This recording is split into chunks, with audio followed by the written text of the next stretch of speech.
Hey guys, and welcome to my channel. So this is going to be a patch notes digest that is something new that I'm trying for my channel and experimenting with, so let me know in the comments if you find this helpful or not, or ways that I could improve it from here. Feedback is very welcome and I would super appreciate it.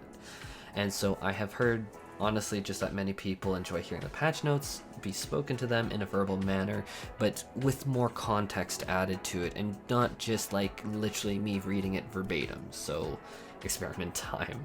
And as always, if you want to help support me and my channel, I would incredibly super duper appreciate if you did the good old Bozjan slap to that like button and cat daddy that subscribe button.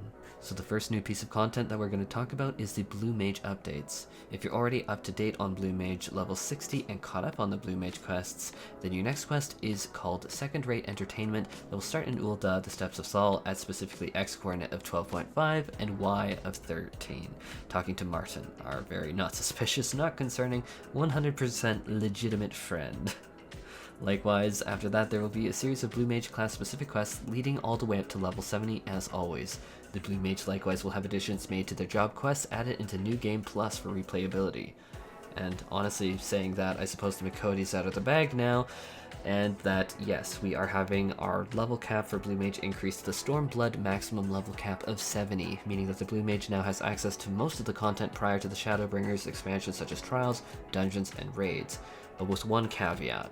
Ultimate Raids and Eureka, the Stormblood Relic Weapon instance, will not be available to the Blue Mage, but that is meaning that all other content prior to their current Shadowbringers expansion is fully on the table. With this level increase, there has been many new Blue Mage spells added, the details of which will be officially announced and released when the servers are actually opened. The Blue Mage specific content of the Masked Carnival and the Blue Mage log has also been expanded upon now, so get ready to go check off all of the Blue Mage log to show off your skill. Likewise, we do have a new screenshot down below of the Cerberus raid mount from the World of Darkness Alliance raid from Realm Reborn that is being used as a mount. My personal bet is that this is going to be the new Blue Mage mount, but that is purely speculation at this point. Following that the last mount was Malboro, it makes a lot of sense, at least in my head, but that's not saying a lot these days. Now onto the second major content piece for patch 5.45. We're seeing an expansion to the Save the Queen Shadowbringers Relic Weapon questline that I've personally been massively hyped up for. If you've kept up with the Bozjan Southern Front Dashians and have completed the questline up to and including the quest The Lady of Blades, you can talk to Marsak at Gangnos at X 6.4 and Y 5.7 to take on the quest A Sign of What's to Come that will open up the questline for the Relic Weapon from there. Likewise, this is also going to expand into the Shadowbringers Relic Weapons through quests such as One Man's Relic, which appears to be a weekly currency boost akin to what we've seen for the past relic steps, such as obtaining Singing Clusters for the Heavensward Relic. Also, there have been numerous changes made to the reward structure of the Bozjan Southern Front, like new rewards from Castrum Latori's, critical engagements, skirmishes, modified drop rates, and new items to buy using Bozjan Clusters. With this new update comes the brand new large-scale instance of the Delubrium Reginae, which I have been kindly informed is not in fact a type of pasta like the Castrum marinarum, but Delubrium Reginae actually means Shrine of the Queen. So for the sake of me no longer being painfully butchering Delubrium Reginae and opening myself to be memed on, I am going to say Shrine of the Queen from this point on. So the first thing in order to enter the Shrine of the Queen is that you need to do the quest Fit for a Queen. So the quest line that we just spoke about just a moment ago. From there we can enter by talking to Miqo'te at Lost Trace or Sieros, the cute gar at Gangnos X 5.5 and Y 5.4. Once you are registered, you will be matched with other players, but unlike other queues, this queue will be agnostic to your current role that you are registered with. So healers, DPS, tanks, there is no set number, so be ready for those lost actions to be used in order to flex as needed. See, after the pain of getting into an instance for Castrum Latori's before seeing this easy queue, honestly, I'm so happy to see that there's a way to get in there by queuing outside. Honestly, my heart could not take more weeks of popping in and out and fishing for an instance that doesn't just die off when Castrum pops. But moving on from that, let's get into the rules and features of Shrine of the Queen. Like the Bozjan Southern Front, you will have all gear synced to level 430. Material won't matter, higher item level won't matter, it's all synced down. But if you have saved up your coins and you have upgraded your armor with haste, that is going to actually matter, and that's the only way to impact your actual stats beyond this item level sync. As said, party compositions are free for all, but this can be made up by taking on different lost actions. Markers, countdowns, and flags will be handled the exact same way as any alliance raids, so all parties will share them, so very familiar to us all by now.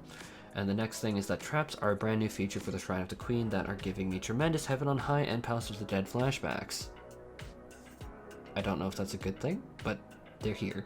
But apparently there are lost actions that can be given to detect traps, and I personally am really hyped by this because I'm not gonna lie, it makes me feel like Final Fantasy XIV is starting to dip its toes a bit more into these old RPG tropes like Rogue or Trickster that could detect traps and stuff to help the rest of the party move on.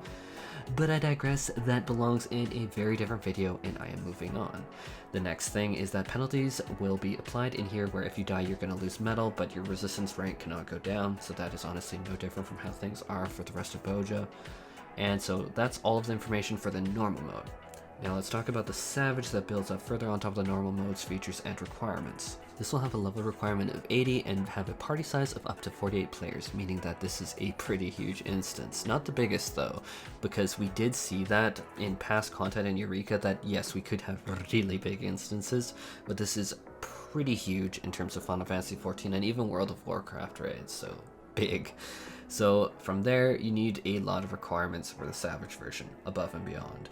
To enter, you need to talk to the Troubled Gentleman at Gangnos at 6.6 and 5.0 in order to unlock it, similar to unlocking other forms of Savage or Expert content where you need to talk to the Wandering Minstrel. And I said Expert, I actually mean Extreme. My bad.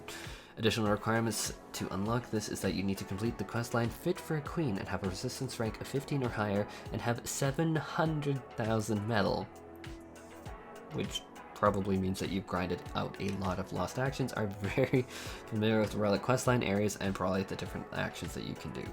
The Savage mode builds up on top of the features of the normal mode by introducing resurrection restrictions that make it so that you are unable to be revived from particular actions, as in probably the developers directly saying, res mages spamming revive is not cute in the Savage mode.